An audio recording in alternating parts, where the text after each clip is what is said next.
Em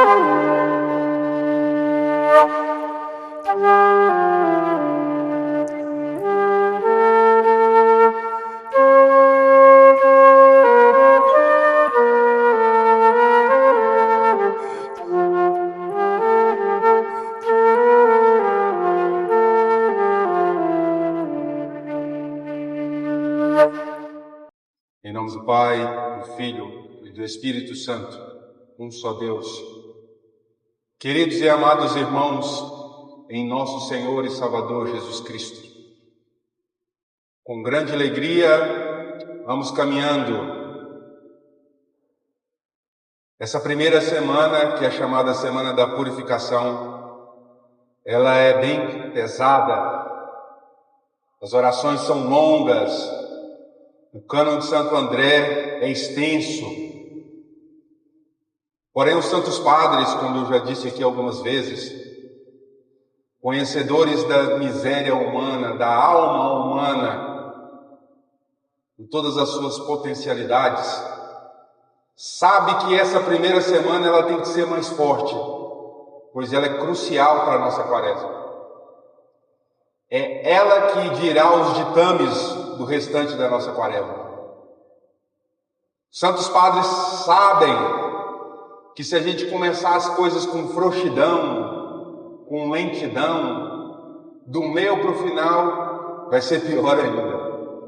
Então eles sabem que devemos colocar muita força, muita ênfase nessa primeira semana, com serviços longos, para que o restante seja mais suave para nós, porque acostumados com a luta do jejum, das orações, dos longos serviços, o restante vai se tornar mais brando, mais suave. E é por isso que eu coloquei muita ênfase que essa primeira semana nós estivéssemos aqui todos os dias.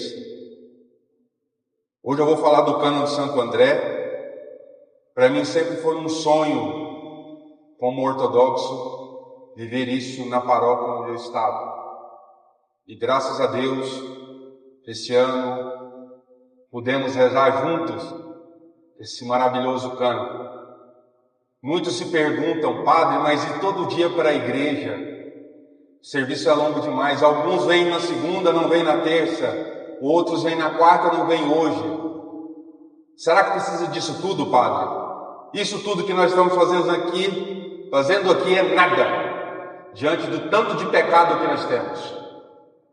Nada. Não há esforço nenhum. Nós passamos o dia com os celulares nas mãos, olhando o YouTube, olhando um monte de coisas. E sempre que vamos rezar, estamos na igreja, colocamos um monte de desculpas. Um monte de desculpas. Sempre é assim na nossa vida. Por isso que essa semana ela tem que ser um pouco mais puxada assim. É cansativo, é exaustivo. Para mim, como padre, também é muito exaustivo. Mas quando nós olhamos para os nossos pecados, para as nossas misérias, não é nada. Bem-aventurados vocês que estão conseguindo vir todos os dias. Eu sei que não é fácil, eu sei que é pesado. Às vezes, padre, por que você foi inventar um negócio desse? Mas eu garanto a vocês, no final da vida, no nosso último suspiro, isso será levado em consideração. Pensem apenas isso. Não olhem o cansaço. Sejam firmes, pois Deus quer que nós sejamos firmes e sigamos. Hoje, seguindo as nossas reflexões, vamos falar o caminho da penitência. É importante que retornemos agora à ideia e experiência da quaresma como uma jornada espiritual cujo propósito é nos transferir de um estado espiritual para outro. Como já dissemos, uma grande maioria dos cristãos hoje ignora esse propósito da quaresma e a vê apenas como uma temporada durante a qual eles devem cumprir sua obrigação religiosa, a comunhão uma vez por ano, e obedecer às restrições alimentares que logo serão substituídas pela permissividade do tempo pascal. E não apenas os leigos, mas também muitos padres adotaram essa ideia simples e formal da Quaresma. Seu verdadeiro espírito praticamente desapareceu da vida. A restauração litúrgica e espiritual da Quaresma é uma das tarefas mais urgentes, mas só pode ser realizada se for baseada em uma compreensão genuína do ritmo e da estrutura litúrgica da Quaresma. No início da Quaresma, como sua inauguração, como o tom que deve iniciar toda a melodia, encontramos o grande cânone penitencial de Santo André de Creta, dividido em 4 partes. É lido nas grandes completas, nas noites dos 4 primeiros dias da Quaresma. Pode ser melhor descrito como uma lamentação penitencial que nos transmite o escopo e a profundidade do pecado, sacudindo a alma com desespero, arrependimento e esperança. Com uma arte única, Santo André entrelaçou os grandes temas bíblicos: Adão, Eva, paraíso, queda, os patriarcas Noé, o dilúvio, Davi, a terra prometida e finalmente Cristo e a igreja. Com confissão de pecado e arrependimento, os eventos da história sagrada são revelados como eventos da minha vida. Os atos de Deus no passado como atos direcionados a mim e à minha salvação. A tragédia do pecado e da traição com minha tragédia pessoal. Minha vida me é mostrada como parte da grande e abrangente luta entre Deus e os poderes das trevas que se rebelam contra Ele.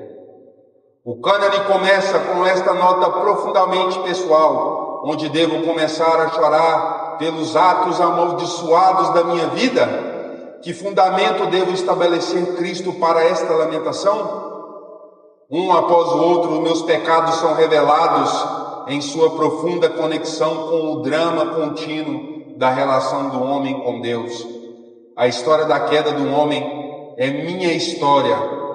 Eu fiz meu o crime de Adão. Eu me conheço privado de Deus, do reino eterno e da bem-aventurança por causa dos meus pecados. Eu perdi todos os dons divinos. Eu contaminei a vestimenta do meu corpo, obscureci a imagem e semelhança de Deus. Eu escureci a beleza da minha alma e rasguei minha primeira vestimenta, tecida para mim pelo Criador. Eu estou nu. Assim, por 4 noites, as 9 odes do cânone me contam repetidamente a história espiritual do mundo, que também é minha história. Elas me desafiam com os eventos e atos decisivos do passado, cujo significado e poder, no entanto, são eternos, porque cada alma humana, única e insubstituível, se move, por assim dizer, pelo mesmo drama, se depara com as mesmas escolhas finais, descobre a mesma realidade final. Os exemplos bíblicos são mais do que meras alegorias, como muitas pessoas pensam, e que, portanto, acham este cânone muito sobrecarregado, muito carregado de nomes e episódios irrelevantes. Por que falar, eles perguntam, de Caim, Abel, de Davi e Salomão, quando seria muito mais simples apenas dizer, eu pequei? O que eles não fazem entender, no entanto, é que a própria palavra pecado na tradição bíblica e cristã tem uma profundidade, uma densidade que o homem moderno é simplesmente incapaz de compreender e que torna sua confissão de pecado algo muito diferente do verdadeiro arrependimento cristão. A cultura em que vivemos e que molda nossa visão de mundo exclui de fato o conceito de pecado, pois se o pecado é, antes de tudo, a queda do homem de uma altitude incrivelmente alta, a rejeição pelo homem de sua alta vocação. O que tudo isso pode significar dentro de uma cultura que ignora e nega essa alta altitude e essa vocação, e define o homem não de cima, mas de baixo. Uma cultura que, mesmo quando não nega abertamente a Deus, é de fato materialista, de cima a baixo, que pensa na vida do homem apenas em termos de bens materiais e ignora a sua vocação transcendental. O pecado aqui é pensado principalmente como uma fraqueza natural devido geralmente a um desajuste que tem por sua vez raízes sociais e, portanto, pode ser eliminado por uma melhor organização social e econômica. Isso é uma grande isca do maligno. Achar que ser apenas pessoas boazinhas que fazem obras de caridades resolve o seu problema do pecado? Não. Isso é uma grande cilada. Muitas vezes nós podemos cair nela facilmente. Por esta razão, mesmo quando confessa seus pecados, o homem moderno não se arrepende mais, dependendo de sua compreensão da religião. Ele formalmente enumera transgressões formais de regras formais ou compartilha seus problemas com um confessor, esperando da religião algum tratamento terapêutico que o tornará feliz novamente e bem ajustado. Em nenhum dos casos temos arrependimento como o choque do homem que, vendo em si mesmo a imagem da glória inefável, percebe que a contaminou, traiu e rejeitou em sua vida. Arrependimento como arrependimento vindo da profundidade máxima da consciência do homem, como o desejo de retornar, como rendição ao amor e à misericórdia de Deus. É por isso que não basta dizer eu pequei. Essa confissão só se torna significativa e eficiente se o pecado for compreendido e vivenciado em toda a sua profundidade e tristeza. É precisamente a função e o propósito do grande cânone revelar o pecado em nós e nos levar assim ao arrependimento. E ele revela o pecado não por definições e enumerações, mas por uma meditação profunda na grande história bíblica, que é de fato a história do pecado, arrependimento e perdão. Esta meditação nos leva a uma cultura espiritual diferente, nos desafia com uma visão inteiramente diferente do homem, de sua vida, seus objetivos e sua motivação. Ela restaura em nós a estrutura espiritual fundamental, dentro da qual o arrependimento novamente se torna possível quando ouvimos, por exemplo, eu não assumi a retidão de Abel, ó Jesus, não tendo oferecido a Ti nem um presente aceitável, nem um feito divino, nem um sacrifício puro, nem uma vida imaculada.